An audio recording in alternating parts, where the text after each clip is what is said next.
peanut butter cookies. A cookie we all know, a cookie we all love.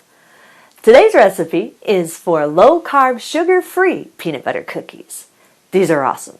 They not only satisfy your sweet craving, but you can actually eat these for breakfast and not feel guilty. They have no sugar and they have tons of protein from the almond flour and the peanut butter that's in these cookies. So you can give these to your kids in the morning for breakfast and they will love you forever because they had cookies in the morning. Can't get better than that, right? If you want a printable version of this, then check out my website at janetsdeliciouslowcarbkitchen.com.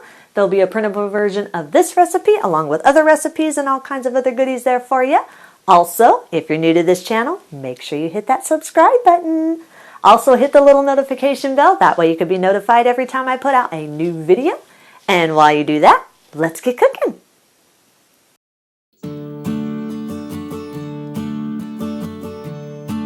Preheat your oven to 325 degrees and line 2 large baking sheets with parchment paper.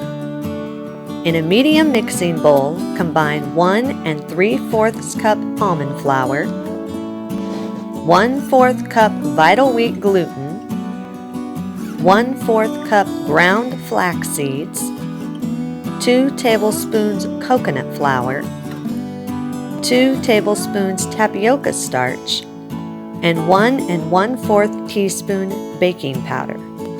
Now, if you want this to be a gluten-free recipe, then substitute the vital wheat gluten for more almond flour and add 1 teaspoon of xanthan gum. Don't forget the xanthan gum because without the gluten, your cookies will not have a binding agent to hold them together. So the xanthan gum substitutes for that gluten and helps hold the cookies together so they won't crumble once they're cooled. Also, if you don't like ground flax seeds, you can substitute that also for more almond flour.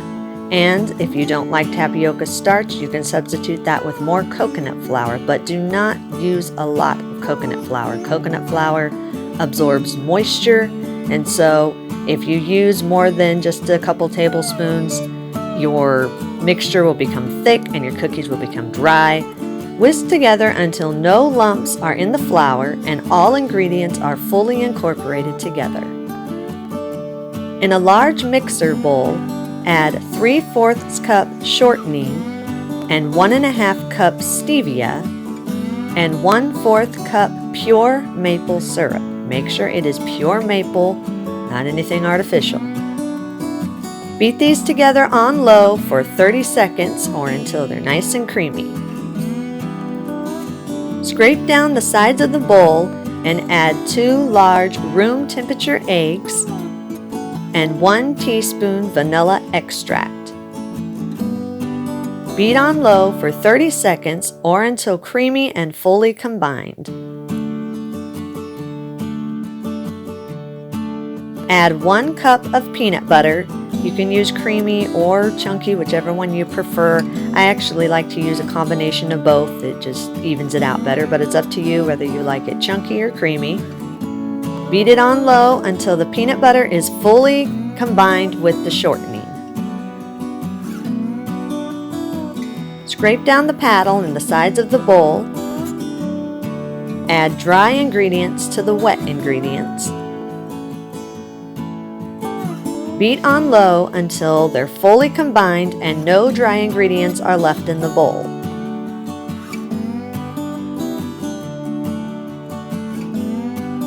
Scoop the dough out 1 tablespoon at a time and place it on the prepared baking sheets.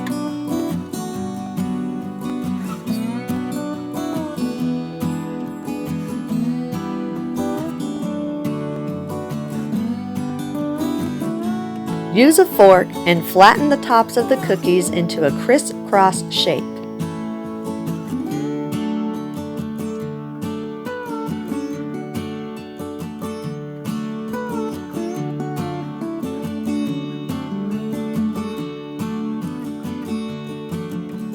Bake for 10 minutes or until lightly golden. Eat and enjoy! And that's our recipe of the day. I hope you enjoyed it. If you did, hit that like and subscribe button. Also, don't forget to hit that little notification bell so you can be notified every time I put out a new video on recipes and tips and tricks to make your low-carb living easier. And as always, keep cooking.